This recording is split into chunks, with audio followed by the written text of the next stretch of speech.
Hey everyone, welcome.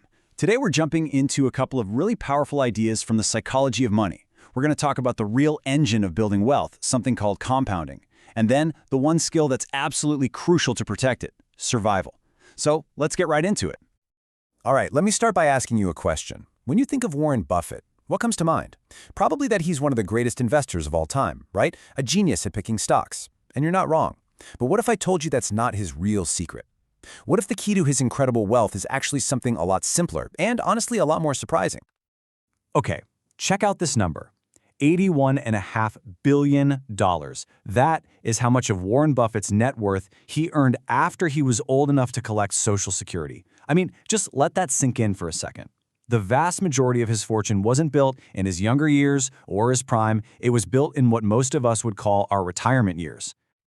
And that one fact, that's the key to understanding what truly drove his unbelievable success. It's a simple truth, but it's so easy to miss when we're only looking at his famous stock picks. And this chart here just makes it crystal clear. Out of his $84.5 billion net worth, an incredible $84.2 billion of it came after his 50th birthday. You see, his skill is investing, for sure, but his secret is time. The guy's been a phenomenal investor for 3/4 of a century. To really hammer this home, imagine if Buffett had a more, normal career. Let's say he started at 30 and retired at 60. Even with those same amazing annual returns, his net worth today would be a mind-blowing 99.9% lower. Longevity wasn't just part of the equation, it was the magic multiplier. So think of it like this. Compounding is this incredibly powerful engine for creating wealth. But like any powerful engine, it needs fuel to run. And for compounding, that fuel is time. And it needs a lot of it. The book uses this fantastic analogy to explain it, how an ice age starts. It doesn't just begin with some crazy deep freeze. Nope, it starts with something small. A summer that's just a little too cool to melt all of last winter's snow. That little bit of leftover snow makes the ground a little more reflective, which makes things a little cooler, which means more snow sticks around next year, and on it goes. That tiny, consistent edge snowballs into a massive planet-covering ice sheet. And that is the absolute core of compounding. You don't need a massive force to get massive results. When your returns start making their own returns, even a small base can grow into something that just seems to defy all logic as long as you give it enough time.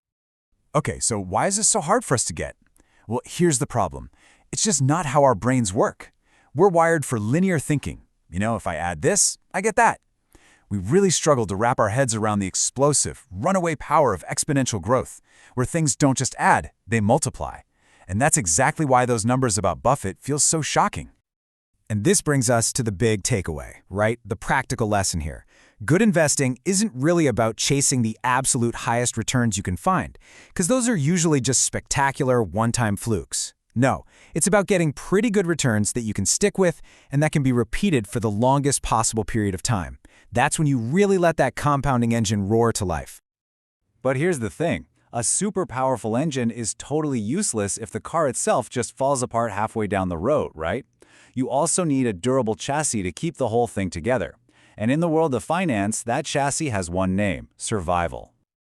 This brings us to a really important distinction. Getting money and keeping money are two completely different skills. I mean, they're practically opposites. Getting wealthy, that often takes risk, optimism, putting yourself out there. But staying wealthy, that requires humility and a healthy dose of fear that everything you've made could be taken away just as fast. Let me tell you about a guy named Jesse Livermore. He was a legendary trader, an absolute master at getting wealthy. During the 1929 market crash, he made the equivalent of over $3 billion by shorting the market. But that incredible success made him overconfident. He started making bigger and bigger bets, and eventually he lost it all. His story ends in tragedy.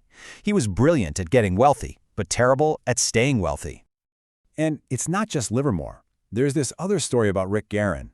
He was one of Buffett and Charlie Munger's early partners. Everyone said he was just as smart as they were. But, as Buffett put it, Rick was in a hurry. He used a lot of leverage, borrowed money, to try and speed things up. Well, when the market tanked in the 70s, he got completely wiped out. He was forced to sell everything. And that right there, that's the difference. Buffett and Munger made it through that same downturn because they weren't leveraged to the hilt. They didn't get knocked out of the game. In his career, Buffett has lived through 14 recessions without panicking and selling. He just survived. And that survival is what gave compounding all the decades it needed to perform its magic. Okay, so let's put it all together. You've got this incredible engine compounding, and you've got this tough-as-nails chassis, survival. When you combine them, you get the blueprint for what we might call the unbreakable investor.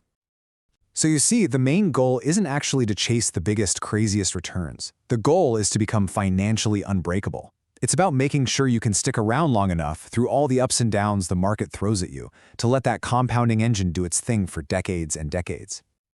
It all comes down to this. You have to stay in the game. The highest possible returns in the world mean absolutely nothing if you can't stick around long enough to actually realize them. Survival is the foundation of everything else. You know, I think the author Nassim Taleb just says it perfectly, and I want to leave you with this. Having an edge and surviving are two different things. The first requires the second. You need to avoid ruin at all costs. That's it. That's the whole game. It's not always about being the fastest. It's about making sure you finish the race.